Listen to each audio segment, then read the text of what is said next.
When my wife, Clara, invited me to her company's annual dinner, I was hesitant at first. She worked for a big real estate firm, filled with people who loved showing off their success. I was never one to flaunt my achievements. I ran a successful construction company quietly, preferring to stay away from crowds that judged people by their suits and watches. But Clara insisted, saying, "Just come, it'll be good for us to show up together." I agreed, not knowing that the night would reveal how she truly saw me. We arrived at the Grand Hotel ballroom, lights glittering, laughter echoing across the room. Clara looked stunning in her blue gown, but she seemed more focused on impressing her coworkers than being with me. She introduced me quickly, her smile tight, as if she didn't want to draw too much attention to me. When her boss, Mr. Turner, came over, I extended my hand politely.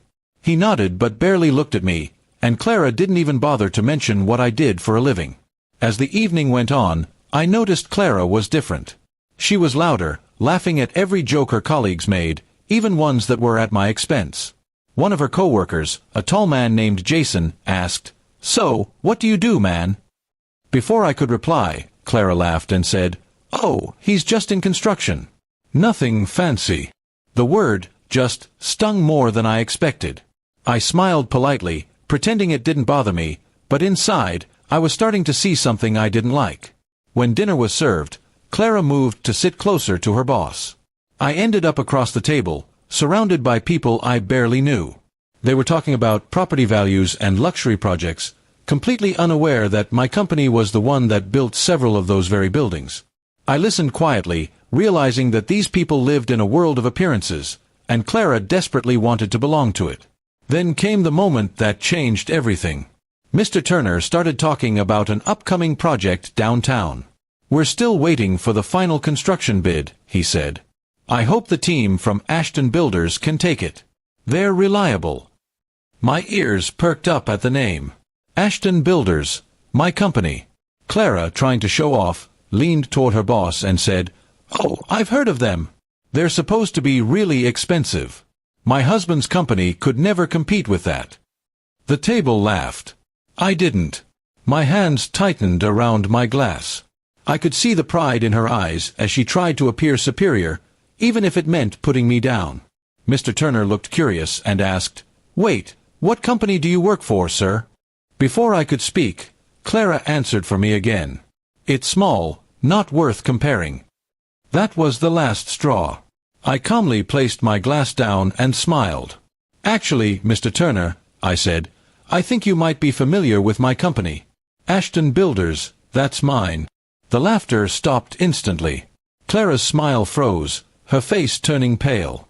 Mr. Turner blinked in surprise. "You're the owner of Ashton Builders?" he asked, suddenly respectful. I nodded.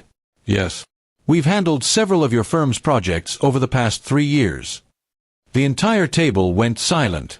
Jason, who had been joking earlier, suddenly sat straighter. Mr. Turner extended his hand across the table, his tone completely changed. "It's an honor, Mr. Ashton. Your company's reputation is impressive." I shook his hand, glancing at Clara, who could barely look at me. Her earlier confidence had vanished. She now looked like she wanted to disappear into her chair.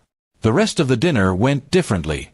Everyone asked me about my work, about upcoming developments, and Mr. Turner even proposed a potential partnership. Clara sat there quietly, her hands fidgeting, her fake laughter gone. For the first time that night, I felt no need to protect her pride. She had already traded it for approval. After dinner, as we walked to the car, the silence between us was heavy. Clara finally said, "You could have told me you were going to embarrass me like that." I stopped walking and looked at her. "Embarrass you? You called me a nobody in front of everyone, Clara. You did that yourself." She looked down, unable to meet my eyes.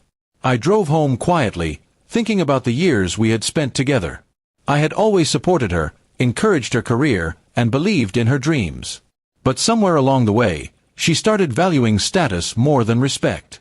I realized that night that love means little when one partner stops seeing the other as equal. The next morning, Mr. Turner called personally, asking to schedule a meeting to discuss future projects. When I hung up, Clara stood by the kitchen door, unsure what to say. I told her, "You don't have to pretend anymore. You wanted to be part of that world. Go ahead. Just remember who helped build it.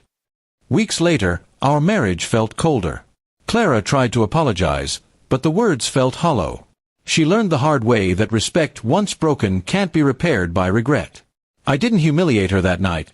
I simply reminded her, and everyone else, that true worth doesn't need to be announced. It reveals itself when others try to hide it. And as life moved forward, I kept doing what I'd always done, building things that lasted. Including, I hoped, a version of myself that no one could ever call a nobody again.